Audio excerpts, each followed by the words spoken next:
How's it going? Uh, Rob Quan here with Ross Weistroffer. Just gonna wait a few minutes for some folks to join. And as we kill time, I wanted to flag a couple notable things. Um, the California Clean Money Campaign and Common Cause, League of Women Voters are all working at a state level to overturn the state's ban on public financing of elections. Believe it or not, in California, unless you are a charter city, you cannot have public financing of elections.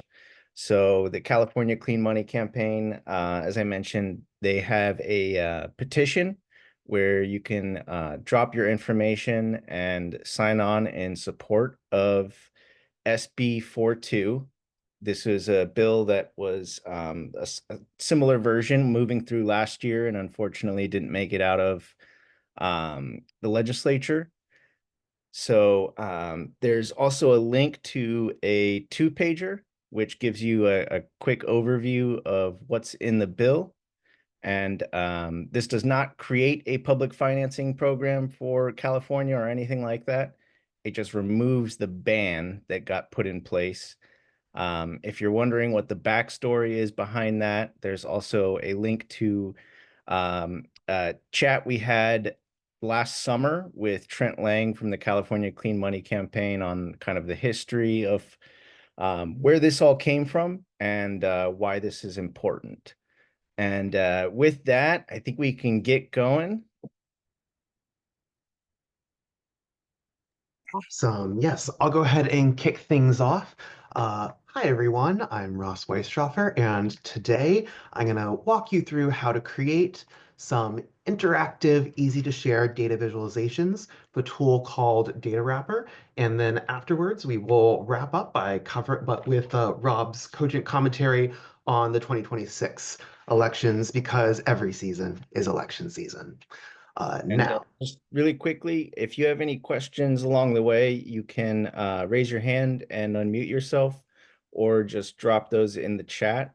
We'll try to take them as we move through and also pause at the end to see if there are any other questions on this. So, absolutely. And I will note just if there's a particular step you don't feel you understand, or if you want to go back to, again, this will be recorded for future reference, but also Data Wrapper produces some really excellent, easy to understand articles and instructions on their website that I'll be sharing as part of this presentation as well, that make it really easy to see what you can do with Data Wrapper and go through all the steps that go into creating maps as well, and with even more diagrams and explanations than I might be able to provide that you can go back and reference.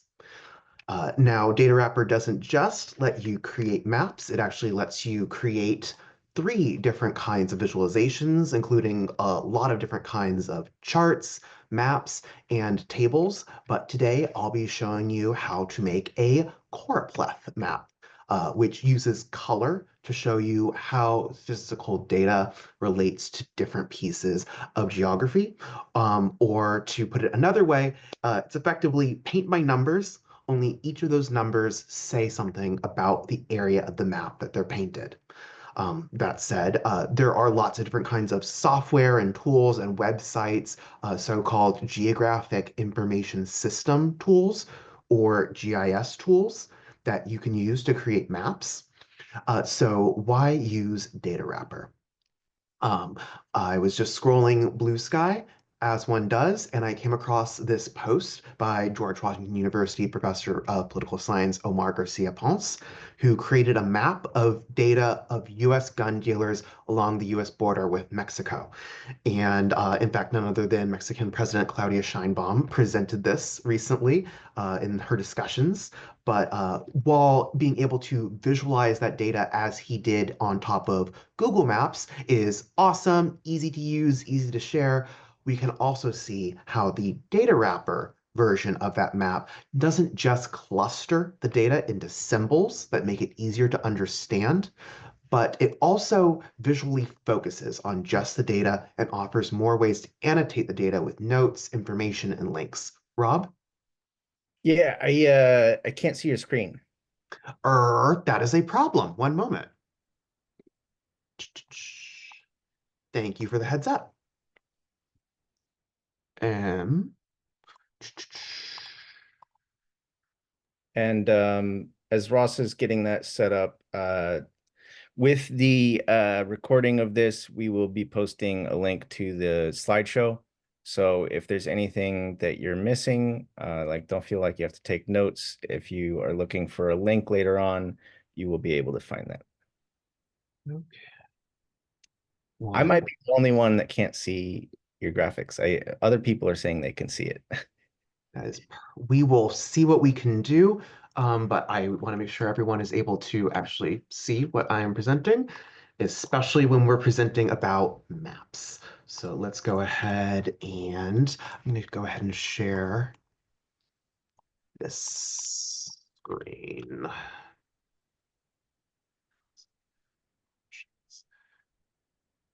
see. Rob, is this visible by chance? Yes. Okay, and let me try switching to presenter view and let's see, is this still visible by chance to you? It is. It's a little small, but it's there. Okay, excellent. Please let me know if there are any disruptions and I can switch to a slightly less presenter-friendly version that we can still follow along with. Okay, so let's see. And as I was saying, something like Data Wrapper just makes it a lot easier to not just throw data up, but offers you ways to annotate data with notes and information. It also creates maps that are interactive and responsive. Okay, let's go ahead and just share this just for the sake of being able to zoom in. Okay. But with that, let's go ahead and get started with step one, which is actually finding some data. So for instance, let's say that you are checking out the latest election results that are offered by the LA Registrar, Recorder County Clerk's Office, such as this, which I'm going to just drop in the chat so you know where this data is coming from. And you see that that office is offering voting results broken down by city council district. Someone like Rob Kwan would, of course, in their immediate instinct would be to gather that data into a nice table that's actually usable. Thank you again so much for doing that, Rob. But now you're staring at a bunch of numbers that are pretty hard to cross compare all at once. But we also see data that each corresponds to different geographic areas, and we know that's perfect for a choropleth map. So we have our data. Now we just need our map file. In geographic information systems, GIS, this is sometimes called a shape file, but just there's lots of different names for formats, but we need to find this map file that has these different geographic areas ready for us to fill with unique data. Luckily, someone has already gone to quite a bit of trouble to create and keep all those map files in one place, both at the city level and on the county level. I'm just going to go ahead and share those as I navigate to them. But let's go ahead and start by checking out the City GeoHub.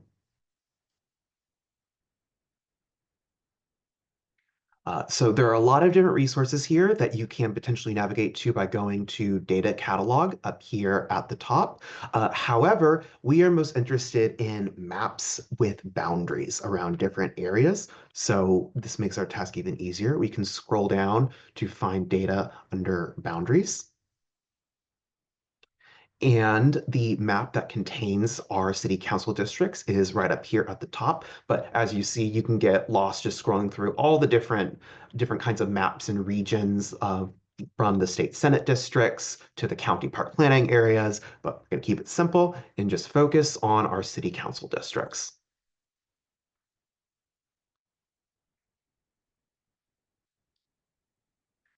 And we can see this looks like what we're looking for, and the trouble has already been gone to of making sure that these districts are updated with the latest council member names from the election. So let's go ahead and download this data. You'll see a variety of different options. I mentioned a shapefile. These are different kinds of tables. Data wrapper operates based off of the GeoJSON file format or top JSON format. And again, will be obvious in data wrapper's instructions when you try to create or upload a custom map. So don't need to worry about memorizing that format off the top of your head, but let's go ahead and download that GeoJSON file now. Okay, excellent. And with that, we can actually finally go to Data Wrapper now that we have our map and our data and start to do the work of combining them by going to datawrapper.de. While you can follow along if you wish, it might be more helpful to focus on just what's in front of us right now as well. But best of all, you can simply jump right in. You don't need to create an account by any means, although that is useful for instance, saving your maps as you create them.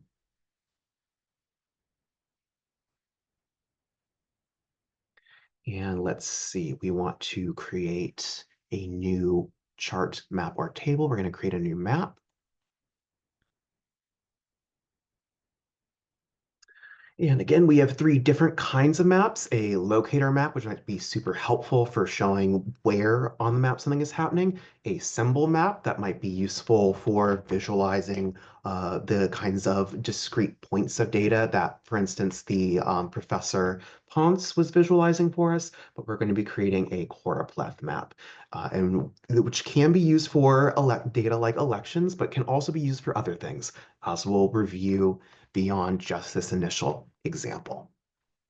What's especially useful is that we don't have to always find a map file for every single map we might want to use. And in fact, if we search here for Los Angeles, very helpfully, we do not have to go rooting around for census tract data that is already potentially preloaded. If, for instance, you have data on the census level, maybe related to jobs, the economy, poverty dimensions, you can just go ahead and select it right here. But we're going to be, again, uploading our own custom city council district map. So let's go ahead and do that right here. Again, they're asking for a very particular type of file that we have. And we can just go ahead and upload our GeoJSON file here.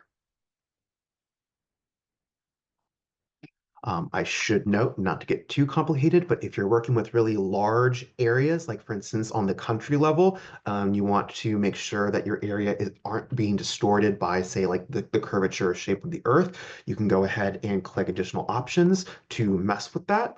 At the city level, we don't have to worry about that, just flagging that in case anyone wants to get extra geographically nerdy with it. So we've selected our map.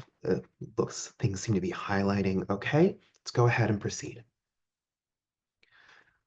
Okay, we have our map, but now we need our data. So you'll see right here, there's this list that says object ID. So what this means is for each of these rows, each of these corresponds to one of our 15 discrete pieces of area in this map, our 15 council districts. And then for each object ID, for each object here, we can assign it a particular value. So let's see, we can go ahead and start by first off seeing and maybe selecting a different name for this object ID. Inside each map file, there's information embedded about each area. Someone's already done that work for us. Let's take advantage of it. So when we select the appropriate matching key, we can, for instance, select it by name of the council member, by the district number. Let's go ahead and select district underscore name so we can get both of those pieces of information embedded in our map right off the bat. And maybe we can also rename this council district. Okay, now we have actual data, and this is where things get a little more complicated because because we have data somewhere in a table doesn't mean that it's necessarily ready to go in this nice, neat column format. So with that, let me go ahead and find a copy of our data.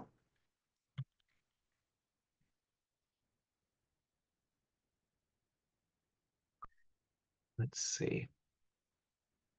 And let's say we maybe want to visualize data from measure G.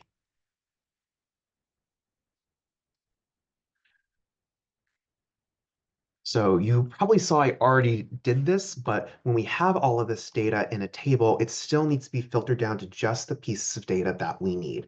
And here in Google Sheets, what that means is we're going to take all of this data and try to put it all in the same column to make it easy for us to select. So let's go ahead and you can see I've already taken, for instance, this data from some of the council districts and moved it all over here in one nice, neat long line. All of this data is also all regularized. It's all has the exact same format that makes it very easy for us to go ahead and select this column and create a filter. And what data do we want to visualize first? Let's maybe start with turnout information for on measure G. So let's select our turnout. Okay, let's see down here, our totals. And here we have council districts 1 through 15. So we can just go ahead and copy and going back to data wrapper. Let's see.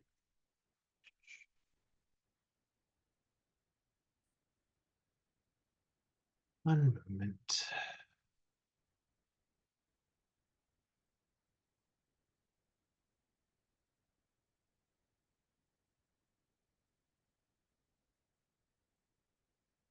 Ahead and rename our values turnout. And we can go ahead and paste our data. Let's see, and let's make sure that let's go ahead and make sure that that copied over properly.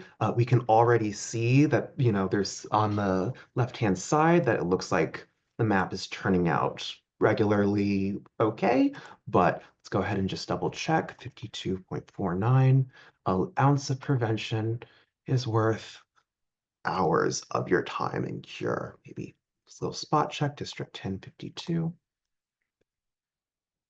Great. And so we can potentially swap between different values. Let's go ahead and add another column.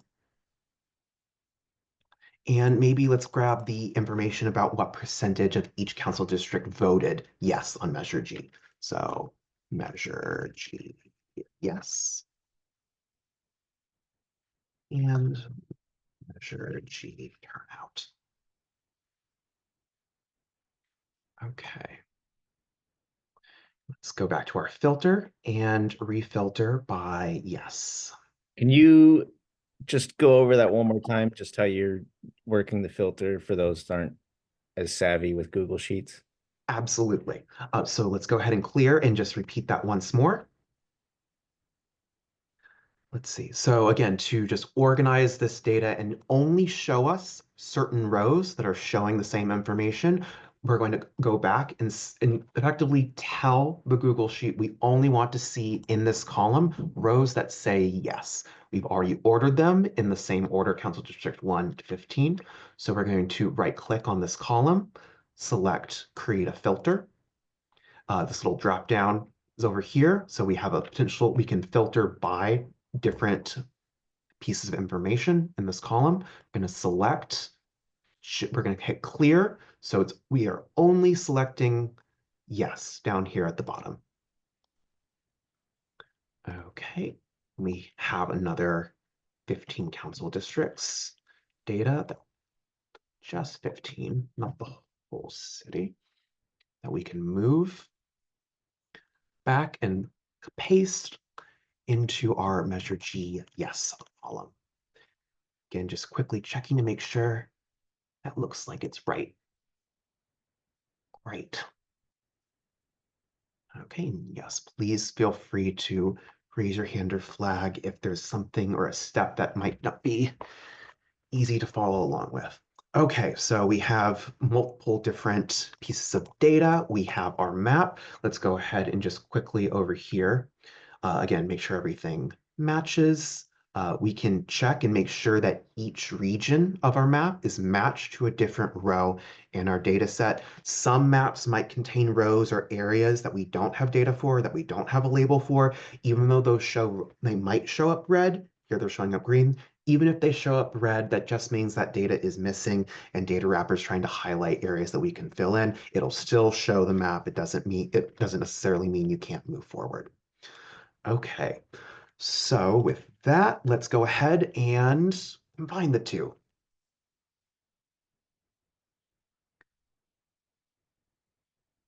So we have an initial map, but now we need to actually visualize it in a way that makes sense for someone who might not be familiar with it and make it as useful as possible before we share it. So again, we can see we are visualizing this turnout data. We have options to basically decide what kinds of colors we're showing here. Maybe we want something a little more vivid. However, again, different kinds of colors will have different value. We used this for this map, this simple continuous palette to make it easy on the eyes, but also to try to visualize it as easily as possible. You can choose between different kinds of spectrums to be able to visualize that information, but acknowledge that you might want to make different choices depending on how you're presenting the information. In this case, we've already had a range of data pre-selected for us from the bottommost turnout percentage of 36% to the highest percentage of 64%. But again, we want to make that as easy to understand as possible. We might want more round number, like let's say 35 to 70. But you might want to, for instance, highlight the range even closer and kind of effectively on the color spectrum or on the scale you're using, push it further inwards on the data. So, and to highlight the disparity or the difference even further. At the same time, you can again kind of zoom out, make the scale even larger, but that'll come at the cost of contrast in your data. So for instance, if you were to show it on a 0 to 100 scale. But again, we want to make the map and the data, what it's showing to individuals, as useful for them as possible. So let's go back to maybe two round numbers of 35 to 70. And we had a, this was something that like we had to figure out for measures as we were putting together our spreadsheet, just because there are times where you might want a consistent reference, have the same scale when you're comparing, let's say, turnout amongst the presidential race, the DA's race versus the lower ballot races. Whereas others, you might want to have a more narrowly tailored range, as Ross said, so you can get a better contrast and kind of identify what the differences there are. Because if you're, let's say, only looking at people who voted third party, there's going to be a very small range there as opposed to the range that we see for, Kamala Harris or Donald Trump. Mhm. And as I mentioned, again, Data Wrapper has created a lot of great explainers around these and other sensitivities related to how to visualize data in the best possible or most useful way for your audience. So I'm just going to go ahead and drop that blog article they wrote in the chat if you want to go back to it. And again, for each kind of visualization product they also offer a lot of different explanations and different kinds of examples as to when and how you might use them. Super useful to have on hand. Let's see. Yes, and just to answer your question very quickly, Elizabeth, the files that I'm using come from the LA City GeoHub. We will absolutely make sure to share that link as well as those files just to make it super easy to have on hand. I'll also show you towards the end of this presentation how to adapt some of these map files to make sure that they're usable. Data Wrapper has a size limit on the file, and you might need to simplify, for instance, the map of all 88 municipalities of the county to be able to make it usable in Data Wrapper. But we'll make sure to share that at the end of the presentation. Let's see. And again, in the GeoHub website, you can also access if there's a particular boundary that someone's applied in the Los Angeles area, it's probably somewhere in there. So For instance, area planning commission, regions, etc. Okay, so again, we created our map, but we need to actually make it useful. We've gone over the legend. We can adjust where it is. Let's see, we can potentially, for these labels, it just says 35 to 70. That's not super helpful for someone looking at this for the first time.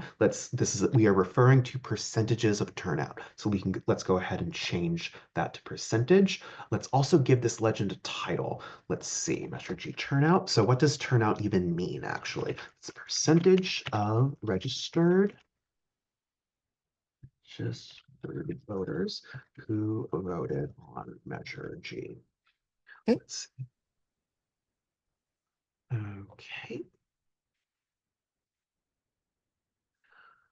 We can also make the map zoomable, super useful.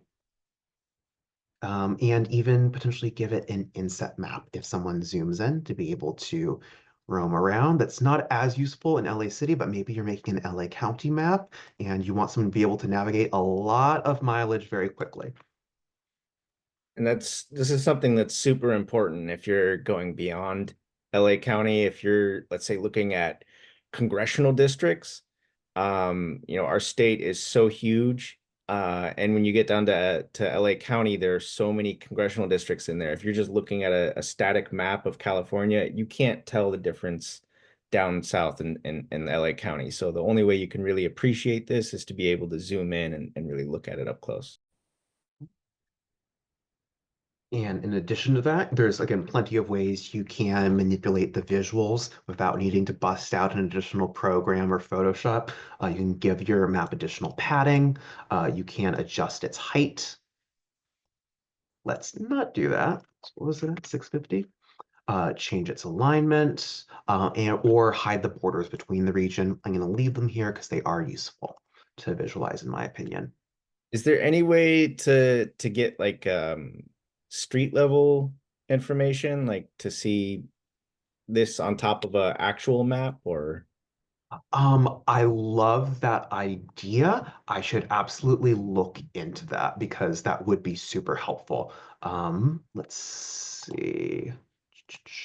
I'm not sure if that's possible. I think it can only kind of visualize one layer at a time for kind of something this basic, but I think access to maybe more terrain maps or geographic maps where you can really zoom in would be great to have. So I'll see what's available on the Geo Hub. There's so many more maps literal hundreds of maps that I have up that we could potentially use that I haven't even started to dig into. Okay, so let's see. In addition to all this information, though, we still want to make it as usable as possible. Let's go ahead and give it a title.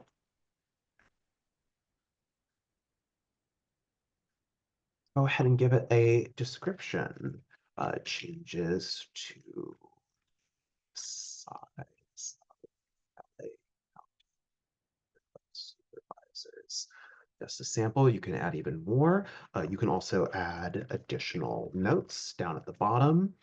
Provide the source if you want, so someone can immediately link to it. Let's see, we want this link here and data source, LA County Registrar Reporter, County Clerk's Office, who created the visualization. But I'm right, LA. And very important, for accessibility purposes, we can also add a description for screen readers embedded right there in the map. If I had time, what I would do is I would go back and to our table and go ahead and copy paste that list of data into the alternative description so someone using a screen reader could have each statistic read out to them out loud. I could also, if I wanted to, maybe just briefly describe the regions, like I may be seeing lower turnout in South LA compared to the rest of the city, etc. We can also label our different parts of the map, maybe by place, super useful for someone who just sees a big blob. We know it's LA County. They might not be sure how that exists in relation to, say, places that they know like Malibu or Santa Monica or Long Beach. But let's go ahead and we can also add labels by by our data. Let's go ahead and maybe throw our turnout data down on there too, so someone doesn't even need to mouse over to see it. Give that a percentage. And we can also highlight particular regions. Maybe we want to highlight, for instance, Council District 9. And let's see, we'll make sure that's included. Excellent. We can also add text annotations. So for instance, which is super useful for if you want to add insights that might not be easily visible. So let's go ahead and maybe add something here. Lower turnout than the 2022 election in the northern region. Go ahead and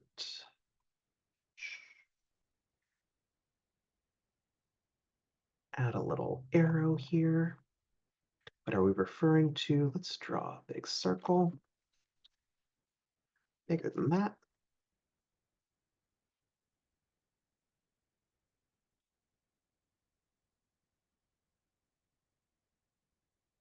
Super helpful for adding more information. We can again duplicate that to very easily add more annotations. And finally, let's see. So these little boxes you see when you mouse over, Data Wrapper calls tooltips. You'll also note, however, that someone mousing over might not necessarily know, like we do, what a random number 11 or 5 might mean, followed by someone's name might mean. And there's an easy way to customize that, how this information is presented. So let's go ahead and do just that. So we see here, let's see, first off, there's a full article explaining kind of how these work, the different kinds of data and ways you can change it. But let's see, up here we see percentage region name. So that's like a variable that's a placeholder. So let's go ahead and add in council district region name. And again, just to make sure it's not just a random number, let's go ahead and add a percentage value after this. So we see it's not just 64.62, there's also a percent symbol after it. And in fact, we can even add in more information in this tooltip. So let's specify turnout, it's this region value, but we can also, let's go ahead and throw in the percentage of people, percent uh, of yes voters, and click Measure G Yes, the label for that column in our data. Let's see, so now when someone mouses over, they can see both of those pieces of data. We're going to want a line break. So let's go ahead and add that. There's a full list of all the little symbols and words you can add to help, for instance, make certain things bold, add line breaks between pieces of data. I see Charlene just mentioned and want to know what shapefiles we do have access to within the city, like, for instance, streetlights. That is a great question. Again, I'm not entirely sure. I would love to see what kinds of files are more publicly available. I know there's a big section of the city GeoHub that is devoted to traffic related data. So please feel free to dig into the LA City GeoHub below, and we'll see what kinds of traffic maps might potentially be available, which would be super useful for presenting traffic related data, or for instance, data related to accidents. Okay, so we have extra information here in our tooltip. If someone mouses over, they can see very clearly what these random numbers are referring to, and it does it all automatically across each tooltip because it's using different variables. Okay, so we have our map. It looks pretty good to me. Just one more thing, we can mess with the layout. I know that we saw the professor's work was in that cool dark mode, grayscale. So we can go ahead and choose a different theme to make it look extra cool. Let's see. We can, again, potentially turn off the ability to download the data that we're displaying, as well as maybe potentially offer the ability to download it as an image, the ability to share it on social media, make it extra interactive. Okay, so with that, it looks like our map is all ready to go. We can click up here to the fourth step, publish and embed it.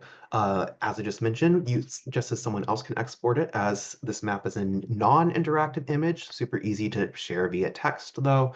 We can go ahead and click PNG and it'll just go ahead and download.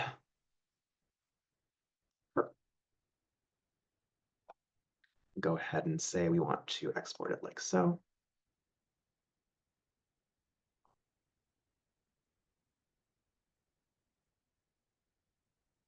And voila.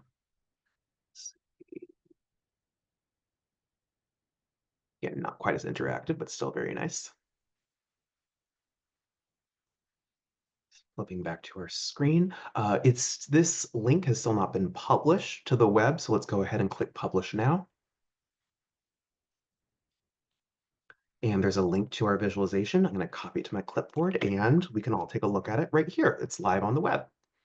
We can also go back and unpublish it if we so desire. Let's see. Maybe you want to mess with the layout or the format.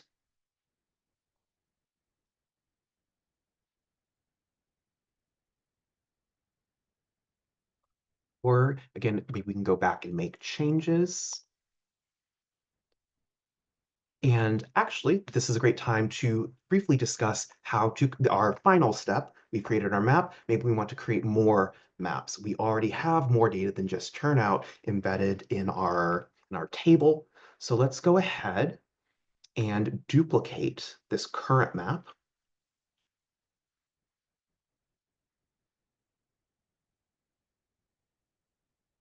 You can see up here, there's a new URL. This is a copy. The old one is still available if we click our dashboard, but now we have a whole new map for us to play with. Let's go ahead and select our yes column, and we see very different kinds of data results visualized. We will, of course, want to go back and change all of our title information,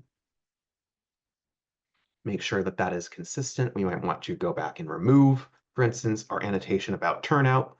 But regardless, just it's very useful to think about how you might want to visualize multiple lines, pieces of data through multiple maps. There are also ways to potentially share this with more people. There's a way for people to add comments, to edit history. We click up here, you can see there's a feature that allows you to create a team so you can potentially work on different maps and share them very easily with different people before you publish them. You'll also see here, and I'll share links to these in the chat, a link to the quote unquote river.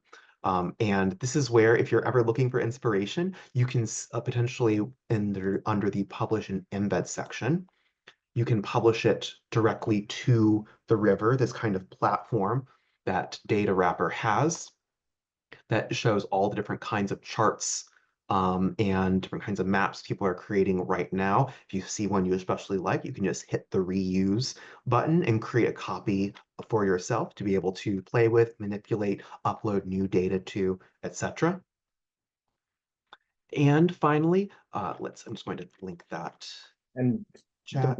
Go ahead. river, are you able to search that or like look and see like Los Angeles maps that people have put together or LA data? Is it just kind of a big ocean?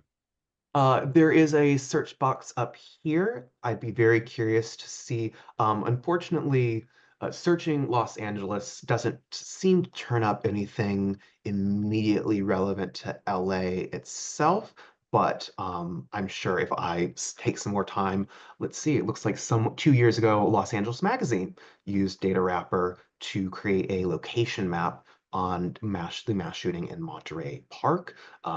Let's see here. Someone used data from the Los Angeles City Controller's Office. I'm sure if I go back and tweak some of these search parameters, I might turn up even more interesting ideas people have come up with over the years. And finally, in addition to the river, there's also the Academy, which is a great way to go back and access a lot of different instructional articles talking about how to create different kinds of maps. There are 22 different articles that, again, take all the little steps I just covered and breaks them down, providing advice on how to add labels, how to add annotations, different examples of how to use choropleth maps, some of which are really cool. Let's see, this used information from Eurostat. Um, see. This one visualized voter turnout across Europe. For the record, Data Wrapper is based out of Berlin, hence all the European-oriented maps, but lots of different potential room for inspiration. Let me see. And finally, again, we focused on presenting election data, but in via these maps, but it doesn't have to just be election data. Very recently, let me see which tab I am hiding it in. The Rent Brigade released some really interesting data related to, let me see. Um, uh, Over 1,000 cases they discovered on Zillow of rent gouging. And I went ahead and took their table of data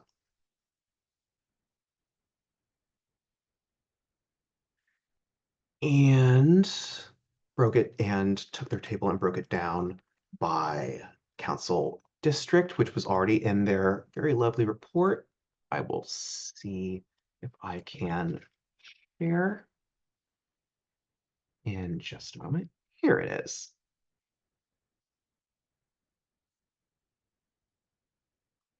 So in this awesome report, very detailed report, again, they visualize all this information in maps themselves. They might be able to, if they wanted to, also visualize that information via a symbol map, but we can, again, visualize it via a choropleth map as well. Which they also did via zip code. Let's go ahead and am happy to email to you after the presentation, Brandy. Let's go ahead and see. This included a table somewhere, which I'm just going to go ahead and paste into this map.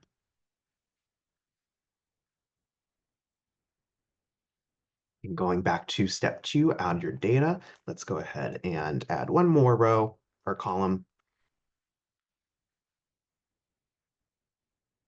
And note, by the way, that if we look over on the left-hand side, there's a very easy way to screw up adding new data.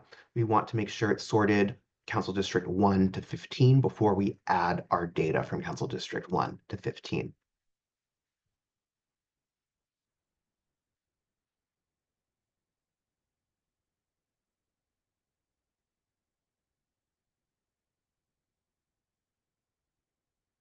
Looks about right. Okay, and let's go ahead and visualize this. Make sure we're selecting the column for gouged listings. Maybe go ahead and make our theme a little easier for us to see. And let's see.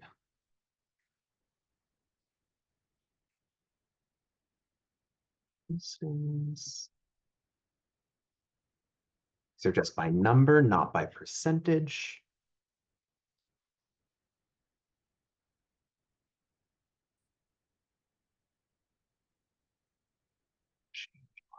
Range.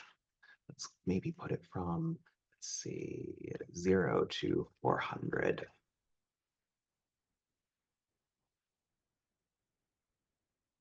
Change our labels.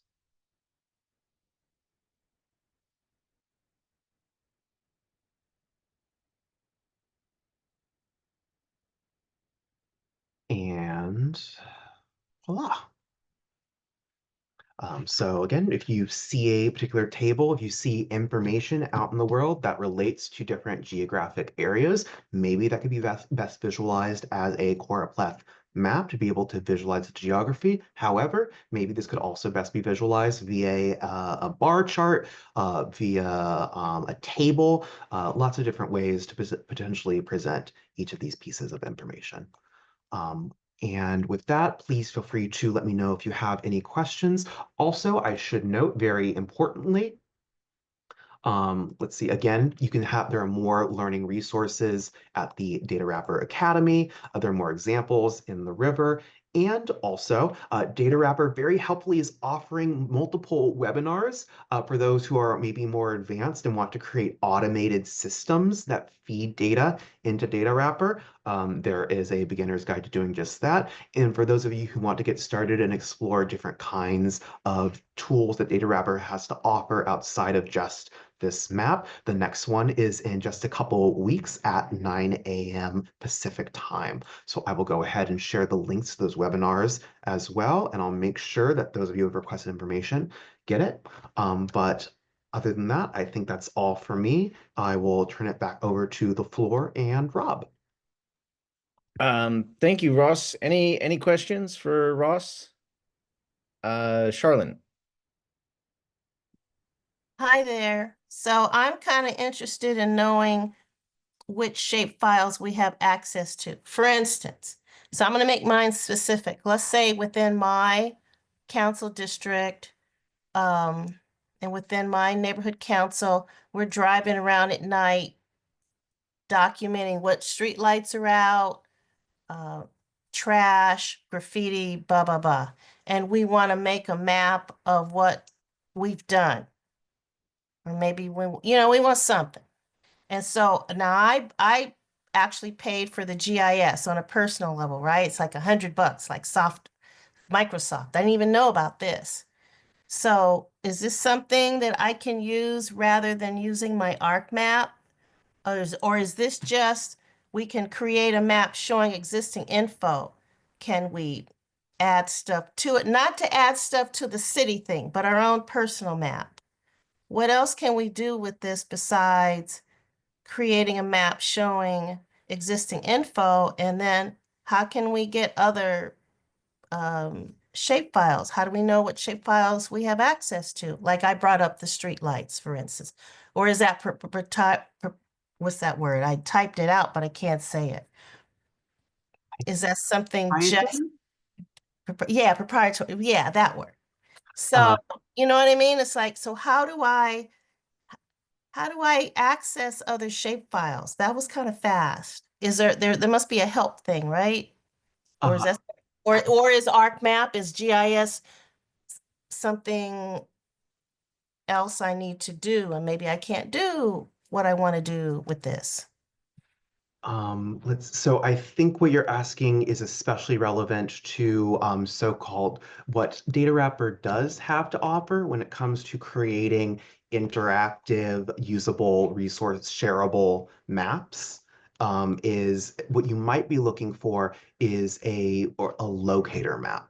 I will say as someone who has the had to use ArcMap myself on some projects, I personally think that this is a more flexible tool for creating products that are more easily shareable with others. However, I'm the first to say I haven't necessarily used it in all of these more very specific contexts and not just visualize geographic data per se, but also this more specific like street level data. I know Rob brought that up. I think that's a great idea to try to dig into.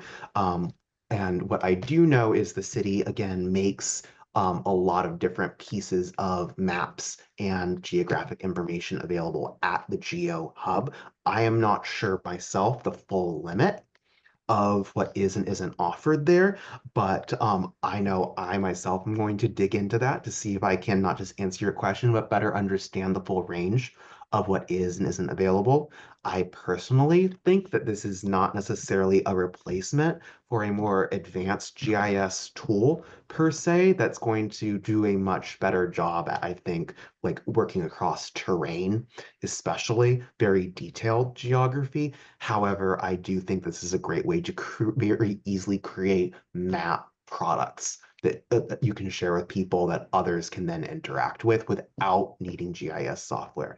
That's just my perspective, though, and I hope to find out more and myself in that department. So Okay, I and, hope and this he's this tried to help answer your question. okay, and this is a quick question. So how new is this? I never heard of this before. Is this something new that we have access to? Data Wrapper is free and available. I believe it was created just a couple years ago by some enterprising individuals somewhere in Berlin to try to make maps more accessible. They do offer, like, for a fee for enterprise customers, like the ability to take off like the Data Wrapper label per se, but other than that, its functions are free. Okay, and then, okay, Elizabeth typed, I think the city's BOE has stuff. I Okay. don't know Bureau if of that's helpful. Engineering. But Bureau of Engineering. Bureau of Engineering. Okay, I'm sorry. There was no way I was gonna guess what that was. Okay, all right, thank you. Thank you. Lisa, I believe you were next. And just to note a few things, there's GeoHub. Certain departments might have mapping information that's separate or the same thing, just in a different location. You can also, try reaching out to departments and their staff and seeing if they have that information. A lot of times, they're way more helpful than you would assume as far as trying to support people looking into, their local government and getting info out there. So don't if you don't see something on the website, don't assume that it's not there or that you can't get it. Yeah, I was Um, gonna say, I don't know how LA's open data thing works, and Department of Neighborhood Empowerment used to, I think, do a very good training on this that I have not had access to because I've never been on a neighborhood council, but Charlene, you now are. And so some folks here might know what the current training is or if it even exists. Maybe it doesn't exist anymore, but apparently there used to be a really good training on how to access and leverage that kind of data. So those folks would be able to tell you exactly what you are asking. Or would have been able to tell you exactly what you're asking. I think the guy who knew that stuff really well, I mean, I know that that guy who was the expert on that stuff is no longer with the department, unfortunately. Lisa, did you have any, I know you had your hand up before, I don't know. No, I just wanted to share that. I didn't have a question. That was all over my head and way too fast, unfortunately. Well, at least you got like marinated in it, and the next Yes, time it'll at be. least I got the exposure. Yes, yes, yes. And And I I will wanted to say, flag. And I will say briefly, if you feel like things went over your head, that is perfectly all right. My personal favorite way to just kind of get to know a tool really is to just experiment, try things out, poke around with it, and just acknowledge that it takes time to kind of learn your way around what is and isn't possible with the tool. So don't forget to give yourself some slack and give yourself a chance to kind of explore what a tool can do, maybe by trying out some of the different examples and loading those maps and or tables and just kind of seeing how things relate to each other or tweaking them around the edges. Just playing with it effectively is sometimes the best way to learn. Thank you. Thank One you. thing to just flag is as part of our redistricting charter measure that was approved this fall, there was language in there about creating a city data bureau. It didn't actually create it, but opened that door. So at some point, we will hopefully have a city data bureau that can provide, be a central hub for this kind of info and making it usable. But given our current budget situation, I wouldn't bet on that happening anytime soon. Well, Garcetti's whole open data thing, I think that was kind of what that was supposed to be. Yeah, back to basics. Elizabeth. hi, so I think I have a couple questions, but the first question I think is that I want to kind of check to see if data wrapper is mainly just for presenting information that you have already figured out, or can you kind of grab information from somewhere where you sort of have like population of the entire city, but then if you put in the boundaries, then you kind of know what is the population for that inside that boundary. So can you figure stuff out using data wrapper, or is it more just for presenting it and creating products, like you said? Um, I'll say that personally, I mean, I used it to when I was to do some very basic kind of geographic analysis myself. It is again, I was looking at this table from that of like turnout information. I can't really understand exactly what it necessarily means in the same way as if I was, again, looking at the map and also maybe seeing like, okay, where are being able to visualize those gaps for myself, being able to see how the data is presented and what the kind of patterns there are, for instance, in the maps that we show, like across different regions of the city. I found that super helpful to kind of better understand what stories I can tell and what conclusions I can draw from that data. So I think there does serve an analysis purpose as well as a presentation purpose, especially since I know for a fact trying to do that using GIS software is just going to take a lot longer per se, or is going to also just end up creating uh, products that aren't as easily shareable with members of the public. If that's at all helpful, I will say, unfortunately, I wish the river included more data, that it was easier to be able to pull data from places. A lot of the work that goes into creating maps, creating different kinds of data visualizations, the main work really comes from cleaning the data, finding the data, getting the data in the first place. And that's why I tried to make sure that was included, precisely because that is honestly the hardest part, in my opinion. And sometimes you just have to keep an eye out. Sometimes you have to, as Rob did, go into places where you know there's new data, like from the county clerk recorder's office, register recorder's office, and just try to find opportunities to find the data that you can use to tell the story that you're most interested in finding out more about or in telling to others. Thanks. And the other question I had was just, you had inputted information on 15 rows. How many rows can it handle? Or columns, I guess, you think? Is a good question. I didn't see a maximum, but let me just go ahead and I believe it can handle. I don't know off the top of my head if there is, in fact, a maximum. I will let you know if I find that out. Okay, all right, that's all my questions. Thanks. Thank you, Elizabeth. Victor, I believe you were next. Okay. Yeah, that was a great presentation.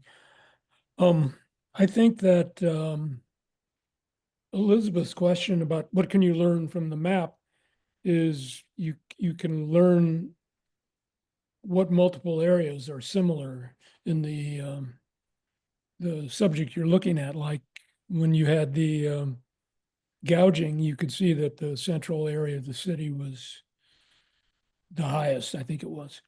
So that's something you don't normally detect looking at a spreadsheet. But my question was, as you were going through this, you mentioned, oh, I'll email this to you. And so should we put our email in the chat, or is this everything is going to be posted on the website? Everything will be posted to the Unreg LA YouTube channel, and we'll definitely make sure that the links, the slides are also included, as well as links to the different parts of Data Wrapper, especially the articles that offer some really easy explanations as to how to actually go back and do all the steps that I mentioned, precisely so you don't have to rewind and review this video again. I Right. know a bunch of people were asking about the Rent Brigade report. Is that an online report that we can post a link to or include in the slideshow or? Yes, it is. I'll make sure that a link is added in the slides. I know that there's a link in the presenter notes. So Cool. Great. Charlotte, Hi, you meant, this was really fast. What were those dates you mentioned? Like if I wanted to maybe get a little bit of training, I kind of want to see what I can do with this along with my GIS thing that I just purchased. I'm gonna have to take a class in that too.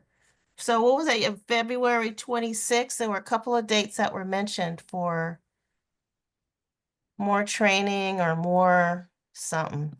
Absolutely. So Data Wrapper does offer a regular rounds of free webinars, and I'm going to Yeah, go ahead and drop that. Thank you for the reminder to drop that link to the chat. okay. Uh, Um, great questions. Last call. Last call for any questions. Very short meeting. We've still got more. If anybody has to hop off, that's more than okay. Yeah. Ross, if we could share. Rob, sorry, I want to make a comment actually to you and to Ross. Being involved in the neighborhood councils, I know some of individuals here are also part of neighborhood councils. This type of a training that you showed today never happened in the last 10 years within Dun and Empower LA. So I'd like to encourage both of you to make this presentation to the neighborhood council, whether in the Valley Alliance, in the Empower, in the West, in the Valley side, or outside. This will be a very good presentation, and it will actually refresh some of those tools to neighborhood councils, leaders, parliamentarians, other chairs to use this outreach to the community. I want to augment something Madan said. There was a data demographic program where you had to appoint a certain amount of board members Right, maximum. That program was canceled in 2019. right, So part of it was due to staffing clashes between the staff and Raquel Beltran at the time, but it has posed a problem. In addition to that, the current dashboard demographics of like the census essentially of every neighborhood council right now, which is, on their records, is dead. I mean, it hasn't been updated since the dashboard demographic, since the demographic data program has kind of collapsed. right. So it's critical because, for example, right now we're in the middle of elections, and the demographics on how to do your marketing, what languages to do, et cetera, are woefully outdated. So Correct. I'm the community assistance chair for Lank, so I wholeheartedly support a reintegration, a reintroduction of data processes for the neighborhood council system. And Brenda, just FYI, Sacramento, they did something similar to what we are reviewing today last month, and I attended in person. And I think that Rob, and especially the presenter Russ, he always has a very good style of going deeper and deepening, even bringing the complex to be more clear. And this is very critical to the neighborhood council. I will be sending actually a special invitation to Rob and to Rose to come to my two neighborhood councils at least to do a presentation. And there would be more too many to come. Miran, can you ask Glenn or Bob to place this on the March Lank meeting? I will make this happen. Thank you. Likewise. So I can't speak for what the city will or will not do. But we are putting this recording out there. Highly encourage everybody to share it. And I think it is, fair to assess where we are with a new general manager for the Department of Neighborhood Empowerment. I think I find it really alarming that you don't have updated demographic info for broken down by neighborhood, especially with some of the census data going offline under our new president. So I don't know. This could easily be something that the department takes on itself and says we're going to step up here, or if we need to, maybe we have to find some council members to introduce a motion asking for certain things.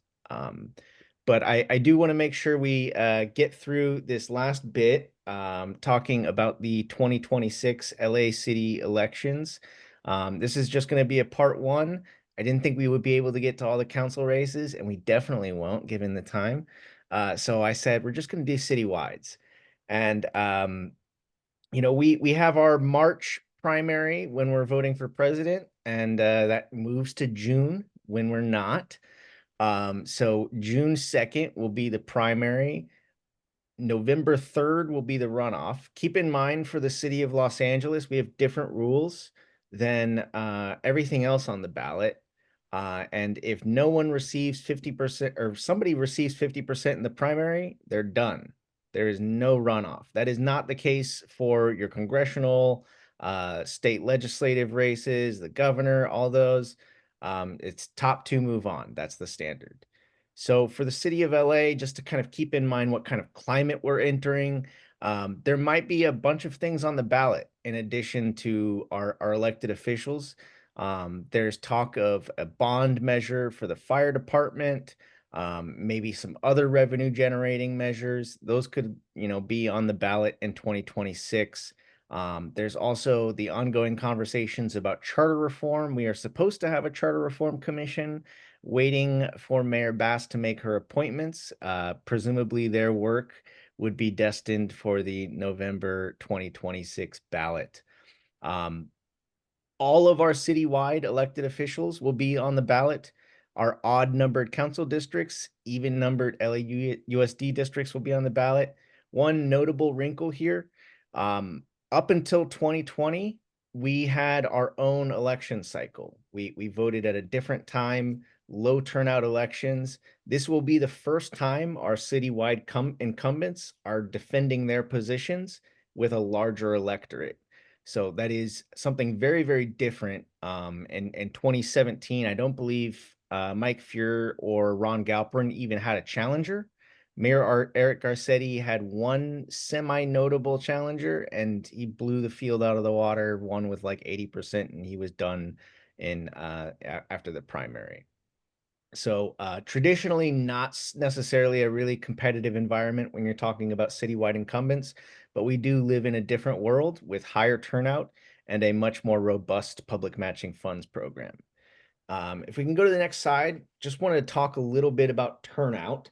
And it's really easy to think of, a primary runoff, like these are the same thing. Well, when you compare the type of voters that our elected officials face in the cycle that we just went through, there was 61% or 66% turnout in LA County. If you're comparing that back to when we voted for mayor, there was just 43.65% turnout. We've underlined, the comparable cycles as far as what we're entering. 2026 will line up with those kind of electorates that we had in 2022, 2018. You can note that in 2018, we had higher turnout in the general election than we did in the 2022 cycle.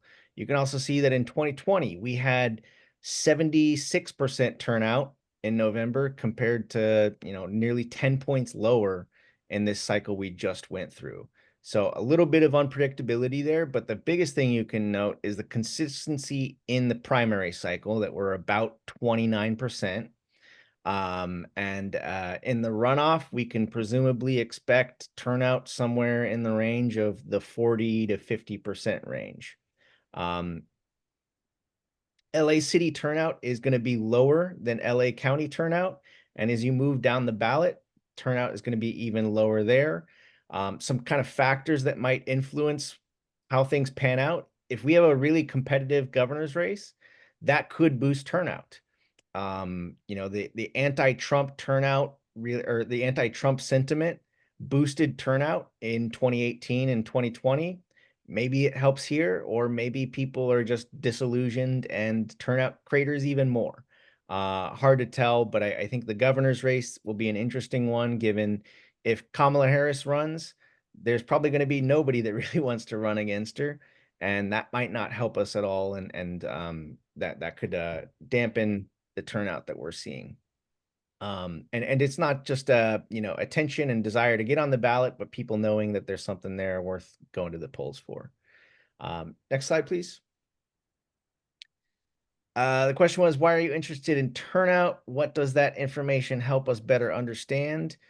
In the spreadsheet we put together on 2024 results, you can see differences as far as the demographics of the city's population compared to registered voters and actual voters. And what you see for population is that, we are a majority Latino city, but when you move to registered voters, it comes if I believe it falls just under 50%. But when you look at the actual voters, it is majority white. So turnout is one of those things. If you have a higher turnout election, you're going to have more young people. You're going to have a less white population and a less wealthy population. So depending on whether you have a big, robust turnout, could be a very different environment as far as the left-right break of voters. So just to kind of give you an example, um, for let's say District 1, Councilmember Hernandez ran in 2022, and there were only 2 candidates on the ballot. So that one was decided in June. Um, she won by a sizable margin, but if that were an election that were occurring in the fall, she would have won by a much larger election. For some of the candidates, like let's say Heidi Feldstein Soto, depending on who she's facing in a runoff, she might want to have that settled. Depending on who she's facing, she might want to have that settled in June when it's a more conservative electorate, more conservative turnout. So not necessarily, a make or break thing, but who actually turns out and who they are representatively does matter in these things. So first up, our city controller is Kenneth Mejia.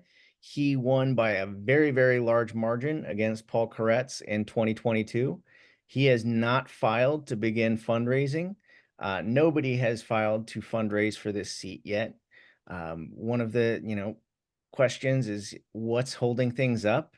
There's really no rush, but some people would assume that maybe after we have our semi-annual filings in January, might want to step out into there. And I don't know what's going on there, but I would say if I were Kenneth Mejia, I would wait as long as I want. Keep people guessing.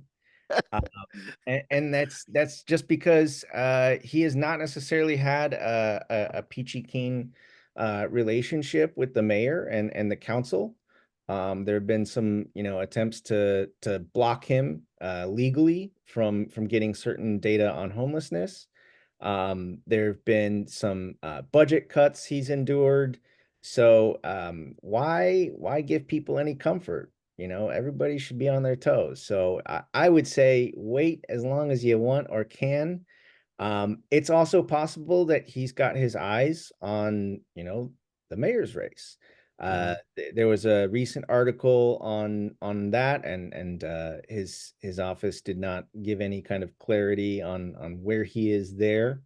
Understandably, everybody being focused on the fire would not be really appropriate to get into that.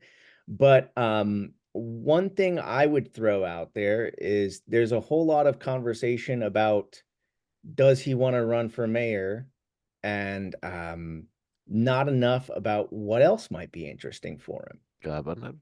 And no, for the mayor, I think it's important to note that the city controller has a limited kind of mandate, responsibilities, and ideology does not matter as much as far as does this person view LAPD spending this way or that way? Are they a lefty or a conservative? That doesn't matter as much compared to our kind of policy making positions.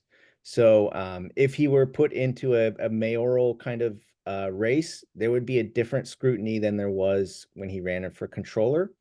I think it's also important to note this is somebody that ran 3 times for Congressional District 34, currently occupied by Jimmy Gomez. He ran as a write-in candidate in 2026. I believe that was when Becerra was representing the district. And then ran in the open race special election in 2017 and then in 2018. So this is somebody who originally kind of came to the table with more of a focus on national politics. So I would just throw that out there. If he were looking to run against the establishment, shake things up, given the national environment, it's entirely possible that that itch could be looking over that way. So a whole lot of question marks on this race. Another question is you know, will there be a challenge from the establishment? And you know, whether or not outside interests decide to spend money on a race like that, whether or not folks like Paul Krikorian, who is no longer in office, is the head of major events at the city, or our outgoing council member Bob Blumenfield might want to find a new landing place. I don't know. Just throwing out things just because we really don't know um, if this is something where it'll get interesting or not. Who knows? Anything on the controller? Any questions, thoughts before we move along? I have a quick Very- question. When is it normal to begin to file? When is it normal to file to begin fundraising? For our incumbents, the people currently in the office, they usually try to get out there pretty early just because they don't want folks to get any ideas and they want to build up a little bit of a war chest to keep people scared and avoiding that. Avoiding getting into the race. We are a long ways away from the election, a year and a half. I would say a lot of people will be making up their minds this summer, and things will get more interesting this summer. Towards the end of July, we get the Mhm. semi-annual report for all of the fundraising from January to June of 2025. So that'll give folks an idea of, you know, who's raised some money and who's out there, who's moving. You'll probably see folks making up their minds around then. Last time around, Rick Caruso waited until the filing week, you know, less than 6 months before election day to actually file. Unless you're a billionaire, you really can't afford to do that. You usually got to have a solid at least 4 or 5 months to kind of fundraise money before you're actually qualifying to get on the ballot. And for anybody wondering, the filing week for the 2026 elections will be early February. I don't remember the date offhand, but it'll Yeah. be early February. For our city attorney, that is a seat occupied by Heidi Feldstein Soto. Mhm. Ross, if you can take us to the next slide. Won her race last time around by a little over 10 points versus Faisal Gill, who was running hard to her left. Heidi Feldstein Soto is an interesting one. As a candidate, she very much did not step out ideologically. I always kind of privately compared it to watching somebody up in front of the Senate trying to get confirmed on the Supreme Court, where they don't want to put themselves in a certain position and they offer very evasive answers and say, I'm just calling balls and strikes. And that's very much what Heidi said as a candidate. As an office holder, people have been able to see a little bit more about her ideology and approach to things. So far, she's raised $232,000. Highly unlikely that we see Faisal Gill return to politics. You never know. But he over the last year signed on as Councilmember Lee's lawyer for an ethics investigation, which was a bit hypocritical given his stance on corruption as a candidate. He very much portrayed himself as somebody looking to root out corruption and taking a very different position in defense of Councilmember Lee. Heidi Feldstein Soto is definitely a bit vulnerable. The $232,000 she's raised is nothing that's going to scare anybody away. And she's had some negative headlines, questions about management style, and some ethical allegations, some whistleblower lawsuits. So, it's likely we'll see a few challengers. Who knows? But I think you're more likely than not to see one of those challengers be a lefty.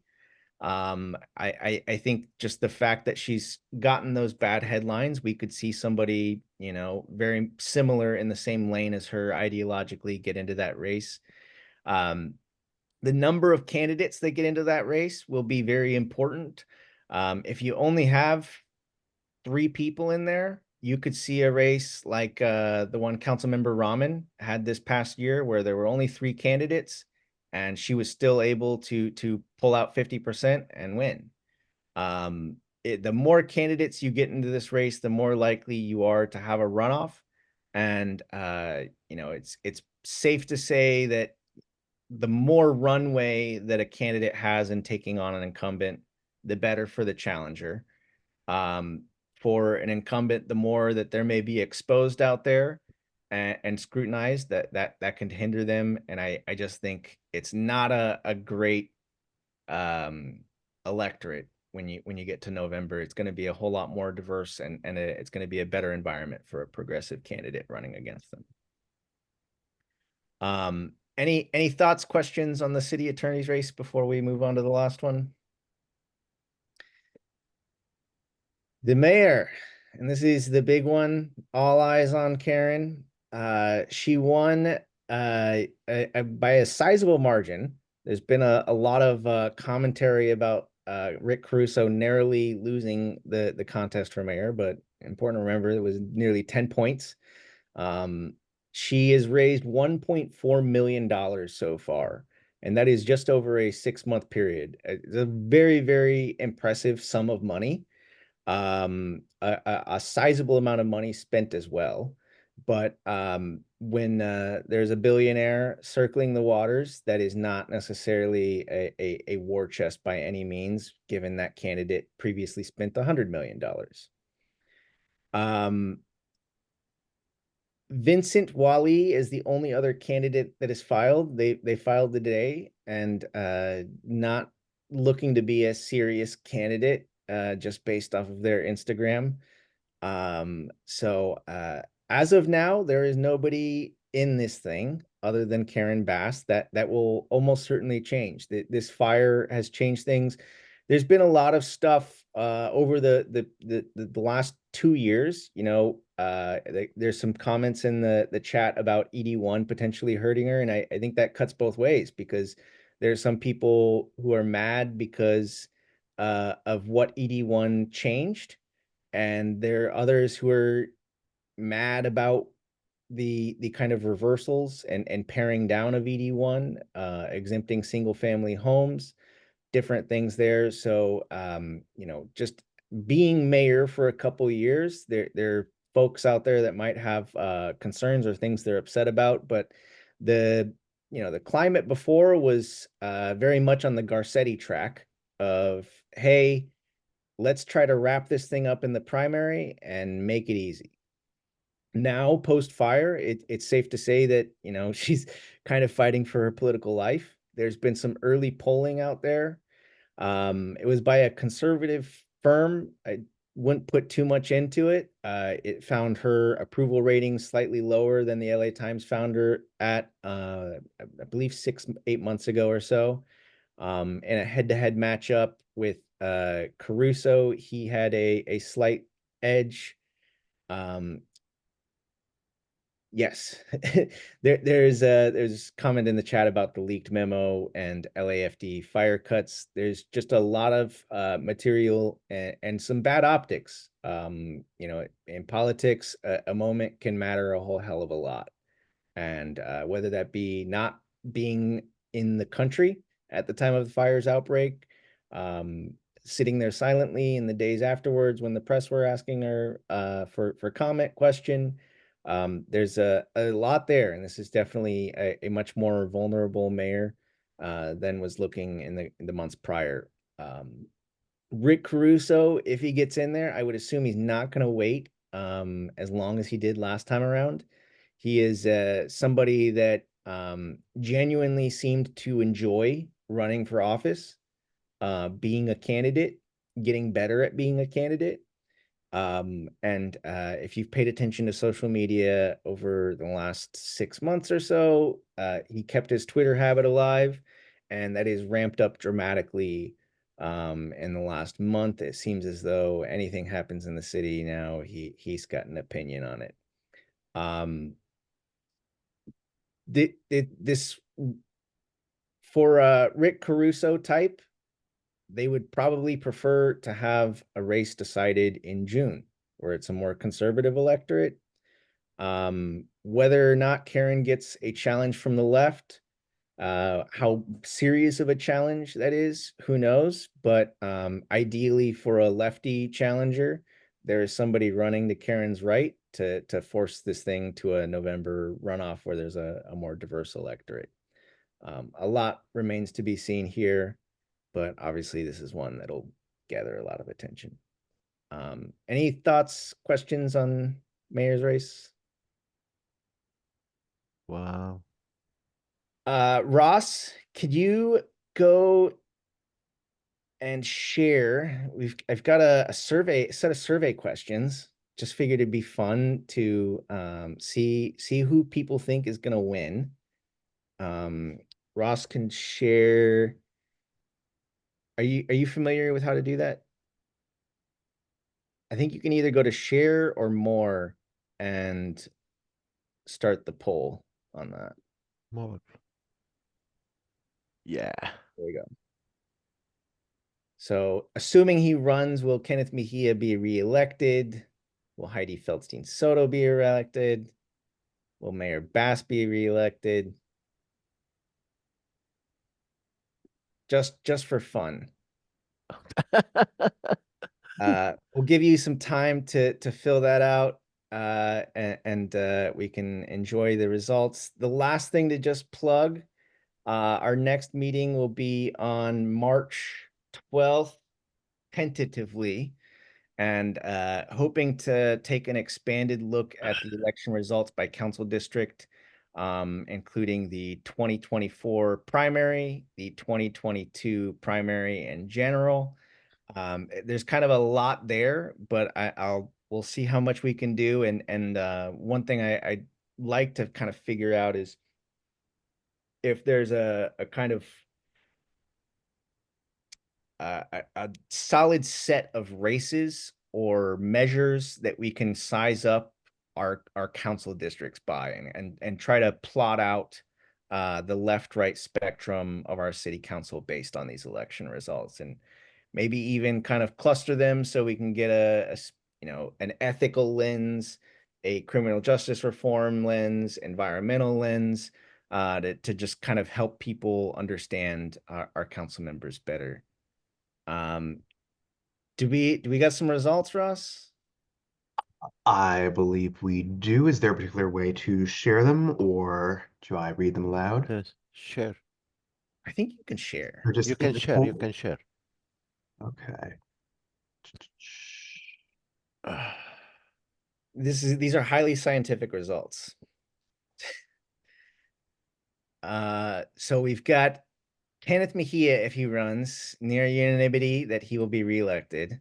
Yes. A lot of haterade for Heidi Feldstein Soto, and equal amounts of haterade for Mayor Karen Bass.